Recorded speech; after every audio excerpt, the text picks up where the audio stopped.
banyak sih, nggak beberapa macam, dan kita maju terus ke depan karena kita pabrik, kita produksinya terus menerus ya. Kita ada Lemtra, Just Do It, Waterlock, Vision. Ya, saya mau bicara soal yang hari ini untuk Lemtra dan Waterlock saja, karena kalau semua saya bicarakan banyak sekali produknya, nggak akan cukup waktunya ya. Dikit aja, sekarang saya masuk ke waterproofing langsung aja ya, karena saya kemarin berkunjung ketemu Pak Ahmad. Ada di sini banyak kebocoran, ya saya lihat banyak ditunjukin juga di mana kamar mandi, di talam dak juga ya, banyak sekali bocor dan rembes sampai hitam-hitam berjamur ya. Bocoran itu memang bikin susah orang gitu. Nah, jadi saya jelaskan dikit. Kenapa kita handling kebocoran paling baik pakai semen? Karena yang kita mau waterproofing itu kan dak. Dak terbuat dari semen. Ngecor pakai semen gitu. Kalau semen kita waterproofingnya yang terbaik mau pakai apa gitu. Itu yang harus kita pikirkan dulu pertama kali. Kalau semen kita waterproofing yang terbaik pakainya semen juga. Tidak boleh pakai bahan yang lain. Ya, kalau bahan bangunan yang terbaik itu adalah pakai yang homogen. Itu yang perlu diketahui itu pertama kali, sehingga tidak salah langkah. Kalau kita udah pakai bahan yang lain, styrene akrilik mungkin, atau pakainya membran, ya aspal, tidak senyawa dengan semen, sehingga tidak akan nyatu Bapak Ibu. Ya, itu yang pertama kali harus kita ketahui dulu. Kenapa saya pilih semen itu? Karena semen dengan semen nyatu. Air dengan minyak nyatu nggak Bapak Ibu? Tidak. Hah? Ada itu. Hanya nyatu di Indomie, betul ya? Kalau bikin Indomie kan nyatu, air sama minyak ya. Tapi kalau di sini ya semen harus sama semen gitu. Maka saya pakai semen. Ya, benar pakainya semen. Semennya apa? 103 tipenya dan DS 105. Ya. Jadi kalau kita pakai yang dua ini udah jaminan. Gimana cara pakainya? Nanti ada yang didemokan sama teknisi. Kita punya teknisi 3 orang Bapak Ibu untuk Jawa Tengah ini.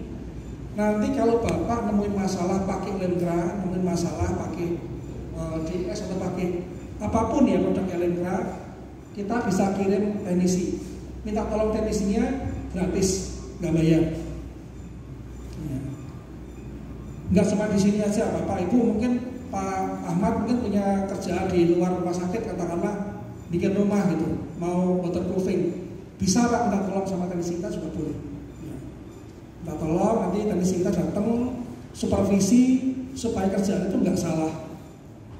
Saya kalau salah karena harganya juga walaupun nggak mahal kita bayar ya sayang. Nah kalau kita aplikasikan waterproofing ini yang pertama kali harus pakai TG301. Kita lihat dulu yang bocor di mana. Ya kalau dak talang atau dak beton ya kita harus pakai yang namanya 301 dulu. Kalau bikin baru, daknya udah baru itu enak. Kita langsung aplikasikan langsung di atas betonnya langsung. Tapi kalau daknya udah lama, ya udah lama betonnya, udah ada mungkin ada lapisan-lapisannya, susah, harus dikupas dulu.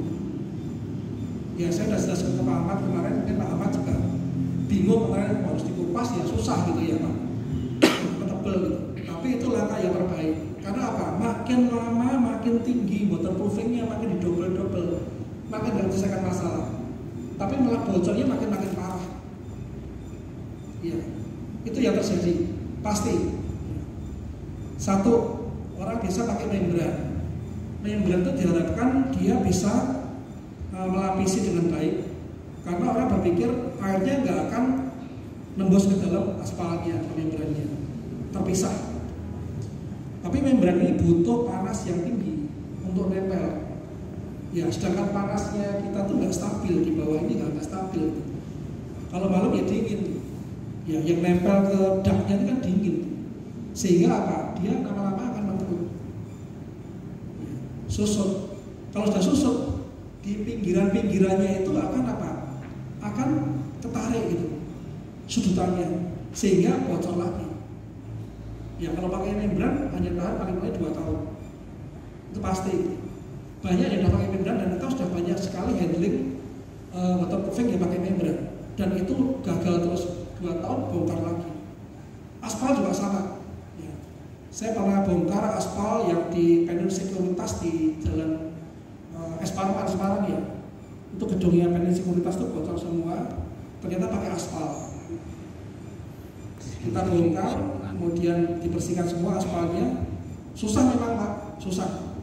Jadi aspal lengket ya, kalau di ini lengket semua. Tapi harus dilakukan. Setelah kita perbaiki, pakai DS, pakai 103, pakai 301, sampai sekarang udah 2 tahun ya, nggak ada masalah, ya nggak ada komplain. Ya, yang pertama kali dilakukan adalah apa? Kalau daknya udah tebal ya harus dibongkar, ya. Sampai ketemu betonnya, kemudian dibersihkan dulu. Kemudian kita cek satu-satu, di daknya itu ada retakannya atau enggak. Retakannya kita cek semua. Nah, retakannya itu kita perbesar dulu, Ibu, diperbesar dulu pakai cara diciping. Ya, semua retakannya diciping semua, dibesarkan dulu semua lubangnya. Setelah diciping semua, dibersihkan debunya, kemudian kita oleskan 301. 301 ini fungsinya apa? Untuk ikat debunya. Cairan aja, tapi penting banget dioleskan pakai kuas, cukup pakai kuas atau roll. Tapi lebih baik pakai kuas supaya bisa masuk ya. Kalau luka-lukanya yang terbuka tadi. Kemudian aplikasikan FK103.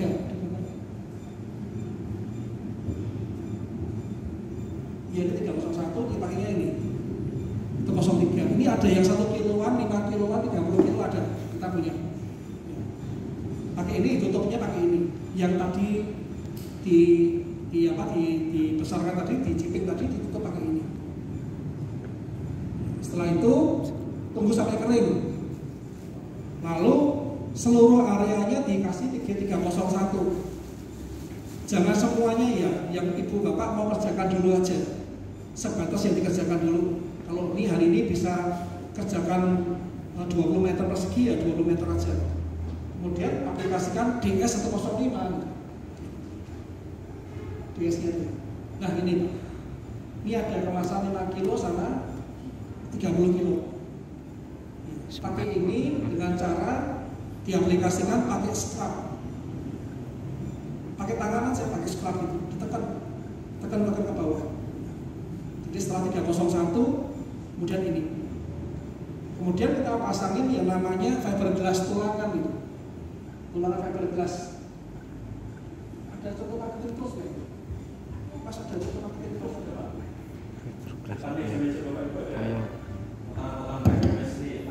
Ayo.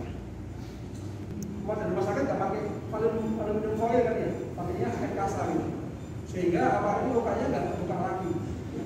Sama jadi kalau ini supaya penutupnya itu nggak retak lagi, nggak terbuka lagi. Pakai roll aja, dimasukkan ke waterproofing nanti di roll dengan ditekan gitu. Masuk ke DS-nya. Setelah itu tunggu sampai kering. Jangan diaplikasikan lapisan kedua dulu, sampai kering dulu. Ya. Sampai kering, kemudian baru besoknya di DS lagi lapisan kedua. Nah, DS-nya itu ada 2 warna kita. Abu-abu sama putih. Supaya apa? Supaya nggak kelewatan, Pak. Ya, kalau Bapak aplikasikan yang pertamanya udah putih, biasanya Bapak lapis pakai abu-abu, warnanya kan nggak kelewatan itu. Kalau kelewatan kan nanti bisa bocor-bocor lagi. Ya. Kita ada 2 warna untuk DS sama FK benernya. Cuman FK-nya nggak usah lah, karena FK hanya untuk sudutan aja 103. Kita juga ada warna putih benernya. Cuman kita jarang-jarang pakai karena ada selisih harga. Warna putih sama abu-abu ada selisih harganya ya, yang membedakan. Lebih mahal yang putih dikit, sayang. Ya. Karena yang sudutan itu hanya untuk meter lari, hitungannya kalennya. Tapi kalau untuk yang DS-nya ini kan meter persegi, sehingga penggunanya lebih banyak. Kita bikin yang warna putih dan warna abu-abu. Tapi kalau Bapak udah yakin nggak salah ya beli abu-abu semua juga nggak apa-apa. Nggak ada bedanya, itu hanya untuk pembeda aja supaya nggak salah aplikasi. Mungkin sambil praktek nggak ya? Bisa boleh praktek ke sini Pak? Ini Pak, sedikit Pak, biar jelas ya. Aplikasi waterproofing-nya itu nggak nempel langsung oleh bagiannya kena debu sehingga nggak bisa sempurna, ya bisa gagal, sayang ya.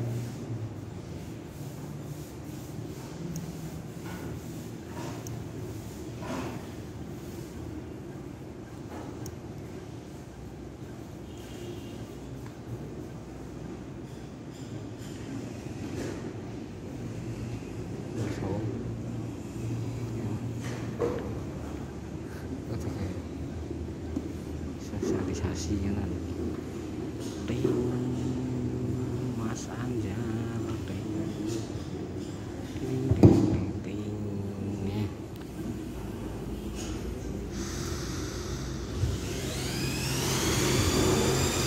Oke, kelihatan dulu.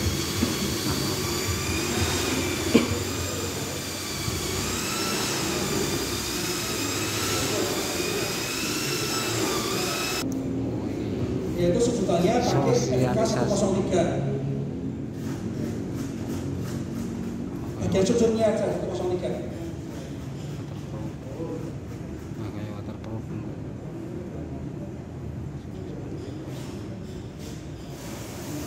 Pakai semen tuh Mas ya. Masih waterproof. Doanya ya Bapak Ibu harus pulen ya, jangan sampai terlalu cair, pulen. Dites dengan cara dicetok. Jadi setelah dimixer dicetok dulu, nggak boleh jatuh di cetoknya. Kalau sampai jatuh berarti kebanyakan air. Jangan sampai kebanyakan air, itu yang paling penting. Sejuta dikasih fiberglass, kemudian di-roll. Nah ini lapisan kedua langsung kita aplikasikan. Kalau kita nunggu kering bisa besok ya, tidak bisa kelar ya. Ini dianggap aja udah kering, jadi lapisan keduanya ini langsung. Harusnya betul harus kering dulu. Setelah kering baru lapisan kedua. Kemudian dikuas lembab aja. Kuasnya nggak boleh basah, lembab aja cukup. Hanya untuk merapikan aja supaya pori-porinya tertutup. Seperti itu ya. Semen. Lalu sekarang bagian platnya. Kalau kita aplikasikan untuk sudutan ini mungkin naiknya ke dinding cukup 20 cm. Nggak usah banyak-banyak ya. Nah ini untuk lapisan di bagian platnya untuk ductnya. Sama kita aplikasikan TG301 dulu untuk cairannya supaya debunya ngikat ya, nempel.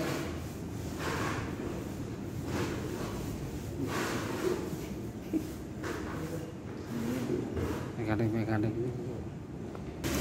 Teruskan ke sinarnya. meh kaya waterproof to, waterproof kan monggo kaya suket nek ora monggo kasam kok.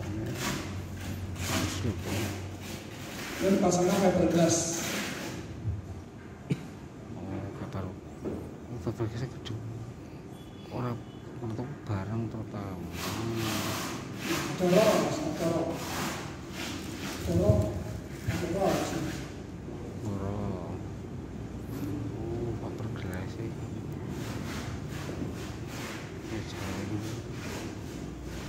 Langsung untuk pertama kali juga setelah lapisan kedua ya sih gue. Lalu setelah kering lapisan kedua sampai nutup ya, jadi nggak kelihatan fibernya. 2-3 mili biasanya nutup.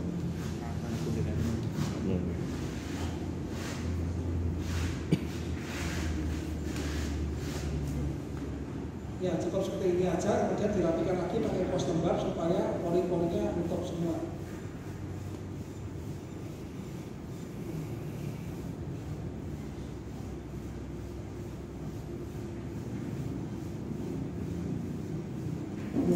Ya setelah rapi, kemudian tunggu kering, dites rendam dulu.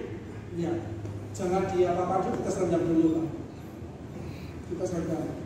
Mau semalam, 2 malam, 3 malam boleh, seminggu juga nggak apa-apa, boleh. Nggak Pak, nggak apa-apa, nggak apa-apa. Kalau Bapak mau tes rendam cepat-cepat ya 2 hari udah cukup. Lihat udah bocor atau enggak. Kalau dilihat udah nggak ada bocornya lagi, langsung atasnya di spray. Jadi jangan lupa waterproofing ini harus dilindungi dari sinar UV. Dia tidak tahan terhadap sinar UV, ya, jadi harus di spray atau di keramik boleh, di plaster boleh. Jangan diekspos. Kalau diekspos nanti dia rusak. Udah beres Pak. Mau Bapak mau seumur bangunan mau berapa juga nggak akan bocor-bocor lagi karena nyatu Pak, semen sama semen. Mudah Pak benernya, kalau caranya gini gampang sekali. Jadi besok bisa Pak Ahmad lebih bisa aplikasi langsung.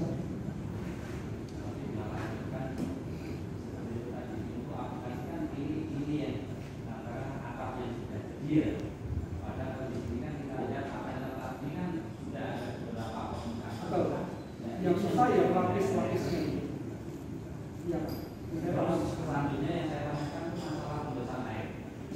Pembebasan air yang terkena terpapar dari Indonesia. Pada itu posisi dari India. Itu yang jadi masalah utama. Kalau sudah segitu. Kita kalau di daerah di sini kita akan menahan, tidak menolak.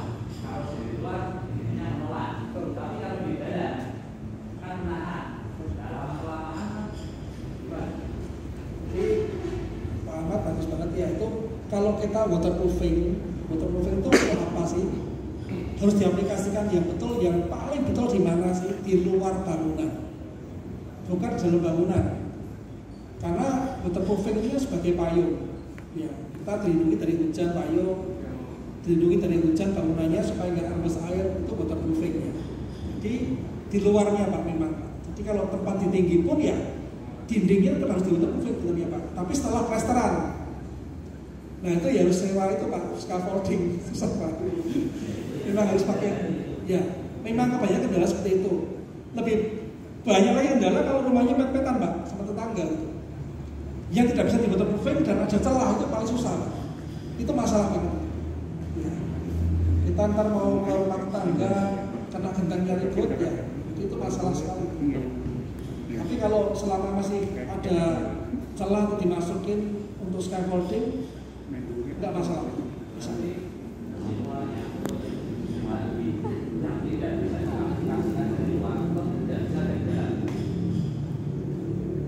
Nggak bisa. Kalau ini memang harus di luar.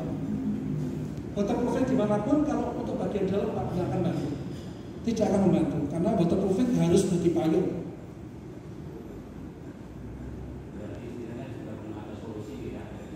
Ya kalau Bapak memang nemuin masalah yang terlalu tinggi sekali, memang susah sekali.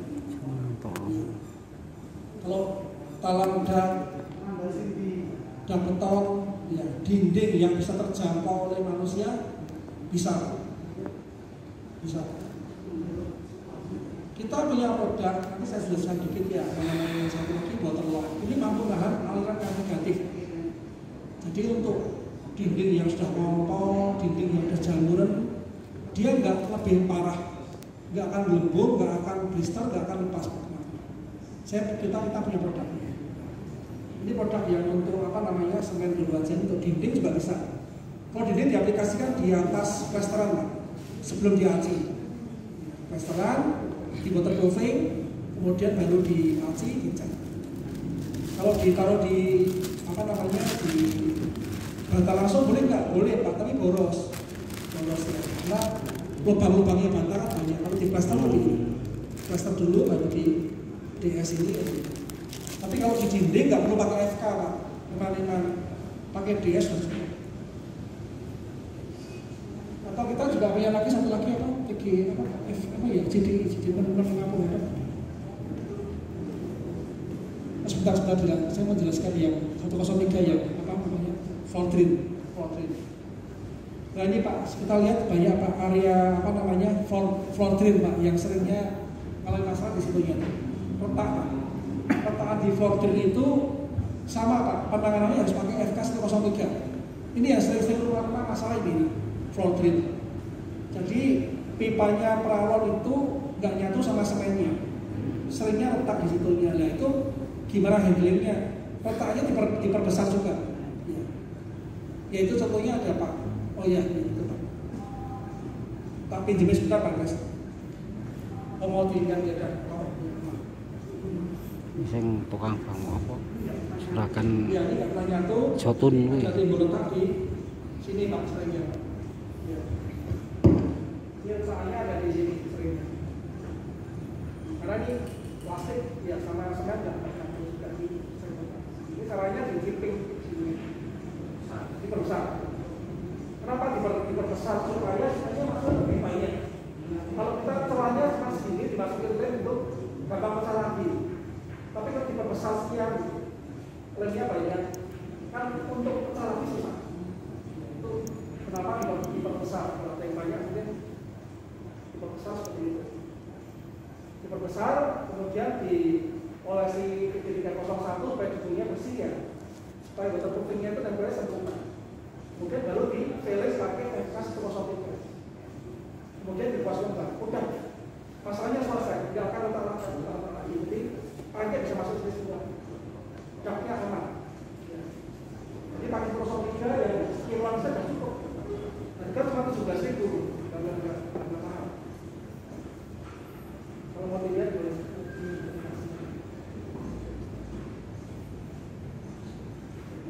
Kemudian di rumah juga seringnya masalah hubungannya. Hubungan yang retak. Hubungan retak itu di mana namanya seringnya harus dibongkar gitu. Buang-buang waktu, buang-buang biaya juga. Nah itu di mana namanya hubungannya itu cukup dicipeng aja yang retak. Sama dicipeng dibesarkan T301 kemudian diisi pakai FK103. Dia udah gak bocor lagi. Ini Pak, contohnya ini. Ya, seperti ini. Ini seringnya masalah di sini. Ya, dia ada retak di sini. Ini kalau retak di sini sering masalah. Bocornya sampai ke bawah. Jadi kalau bongkar ini semua kan repot.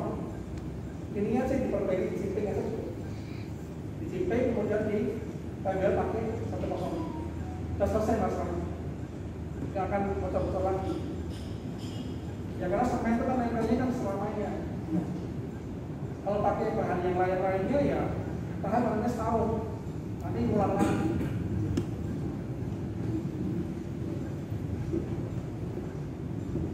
Jadi tahapan waterproofing ya tadi setelah jadi seperti ini. Ini tahapannya setelah jadi seperti ini. Lapisan pertama, kemudian fiberglass, lapisan kedua. Jadi ada warna putih untuk membedakan supaya tidak terlewat. Ini aplikasi. Setelah ini aplikasi ini kemudian baru di tes lengkap.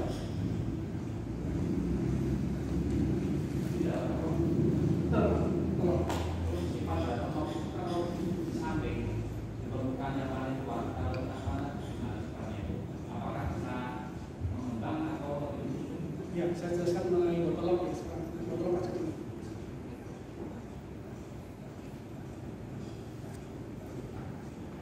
Lihat game.